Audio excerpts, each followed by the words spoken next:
అందరికీ welcome back to my channel. ఈరోజు మన ఛానల్లో మేక తలకాయ కూరని ఎలా ప్రిపేర్ చేసుకోవాలో చూపిస్తున్నాను. బిగినర్స్ అయినా క్విక్గా చేసుకునేలాగా చూపిస్తున్నాను.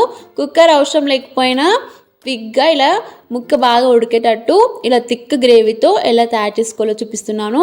ఒకసారి నా స్టైల్లో ట్రై చేయండి, చాలా బాగుంటుంది ఈ రెసిపీ. మేక తలకాయ కూర ఇలా థిక్ గ్రేవీతో ఎలా తయారు చేసుకోవాలో చూసేయండి. ఇక్కడ నేను ఇలా ఒక పెద్ద బౌల్ని తీసుకొని, బౌలా లేదంటే పెద్ద ఒక ఇలాంటి కేజీ ఉడికేటట్టు ఒక పెద్ద గిన్నెని పెట్టుకొని, ఇక్కడ నేను చూపించిన పావుతోని 3.5 పావుల వరకు కేజీ తలకాయ కూరకి ఆయిల్ని వేసుకున్నాను. దీంట్లోకే 3 సన్నగా తరిగిన ఆనియన్స్ని కట్ చేసి వేసుకోవాలి.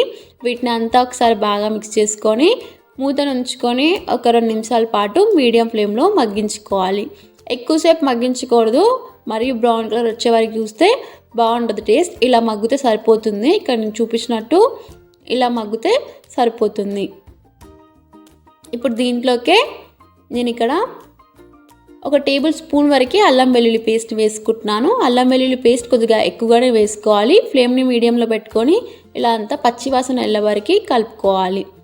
ఇలా అంతా పచ్చివాసన అనేది పోయాక దీంట్లోకి ఒక 1/2 టేబుల్ స్పూన్ వరకు పసుపుని యాడ్ చేసుకుంటున్నాను. పసుపుని వేసుకొని అంతా ఒకసారి ఆయిల్లో కలిసేటట్టు అంతా బాగా మిక్స్ చేసుకోవాలి. ఇలా అంతా బాగా మిక్స్ చేసుకున్నాక ముందుగా కడిగి పెట్టుకున్న తలకాయ కూరను దీంట్లోకి వేసుకుంటున్నాను.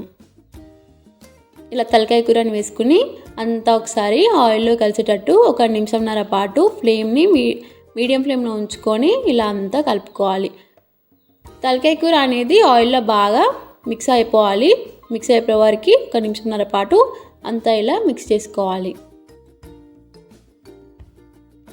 ఇక నేను చూపించినట్టు బాగా అంతా తిప్పుకుంటూ అన్ని ముక్కలు అనేది ఆయిల్లో కలిసేటట్టు బాగా మిక్స్ చేసుకొని దీన్ని మూతను ఉంచుకొని ఒక 5 నిమిషాల పాటు మీడియం ఫ్లేమ్లో ఉంచుకొని ఉడికించుకొని 5 నిమిషాల తర్వాత మరొకసారి అంతా బాగా ఇక్కడ నేను చూపించినట్టు మళ్ళీ కింద నుంచి పైన వరకు ముక్కలు అనేవి అంత బాగా ఒకసారి కలుపుకోవాలి.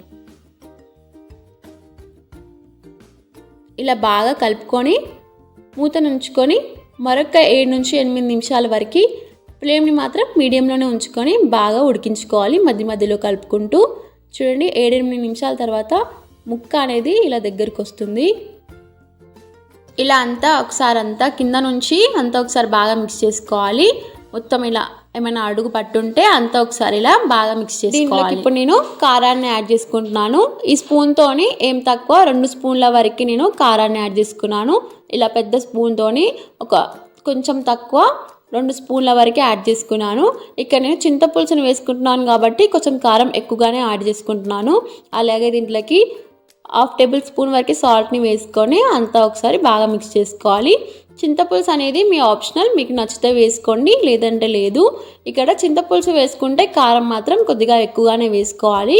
పులుపు ఉంటుంది కాబట్టి కారం కొద్దిగా ఎక్కువనే వేసుకొని అంతా ఒకసారి బాగా మిక్స్ చేసుకోవాలి.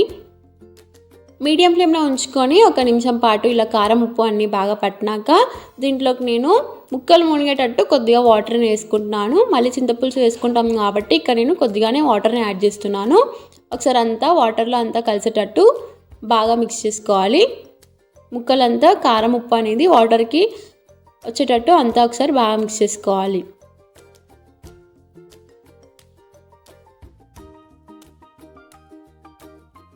ఇలా అంతా బాగా మిక్స్ చేసుకున్నాక ఇక్కడ నేను మూతను ఉంచుకొని హై ఫ్లేమ్లో ఒక 7-8 నిమిషాల పాటు బాగా ఉడికించుకుంటున్నాను. 7 నిమిషాల తర్వాత దీన్ని ఒకసారి అంతా బాగా మిక్స్ చేసుకొని దీంట్లోకి 1/2 టేబుల్ స్పూన్ వరకు గరం మసాలా, 1 టేబుల్ స్పూన్ వరకు ధనియాల పొడిని వేసుకొని అలాగే కొత్తిమీరని సన్నగా తరిగి వేసుకొని అంతా ఒకసారి బాగా మిక్స్ చేసుకోవాలి. ఇక్కడ నేను చూపించినట్టు మసాలా అన్ని దాంట్లో పట్టేటట్టు అంతా ఒకసారి బాగా మిక్స్ చేసుకోవాలి.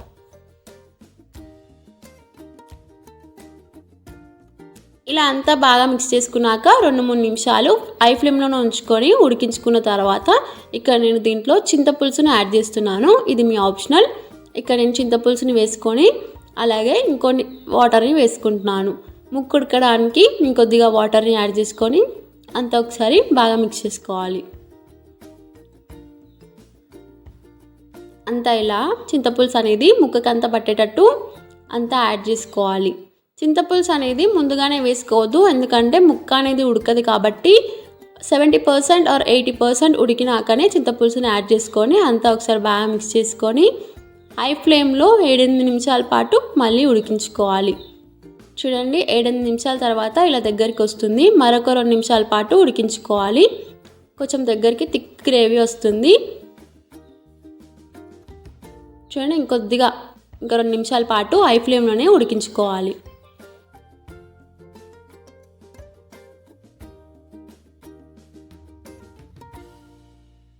2 నిమిషాల తర్వాత ఉడికించుకుంటే చూడండి ముక్క అనేది దగ్గర పడుతుంది, థిక్ గ్రేవీ వస్తుంది.